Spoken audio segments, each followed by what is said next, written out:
Hi friends, இது என்னன்னு பார்த்தீங்கன்னா புளியங்காய். இதை நம்ம வித்தியாசமாக செஞ்சு சாப்பிட போகிறோம். வாங்க. புளியங்காய் சாப்பிட்டு ரொம்ப நாள் ஆகுங்க. எனக்கு புளியங்காய் கிடச்சிது. இது நான் கல்லுப்பு வச்சு கொஞ்சம் மிளகாத்தூள் வச்சு நல்லா உரலில் கொஞ்சம் போட்டு நல்லா இடிச்சுட்டு வச்சு சாப்பிட போகிறேங்க.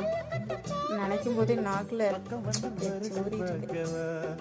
இதெல்லாம் சாப்பிட்டு ரொம்ப வருஷம் ஆகுது. யாரெல்லாம் புளியங்காய் சாப்பிட பிடிக்கும்னு சொல்லுங்க.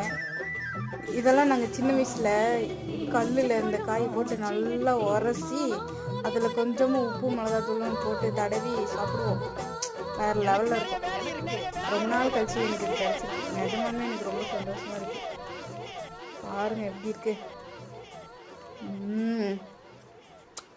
வேறு லெவல். என் பையனும் சாப்பிட்டுட்டு இருக்கான் பாருங்கள். ஓகே ஃப்ரெண்ட்ஸ், பாய்.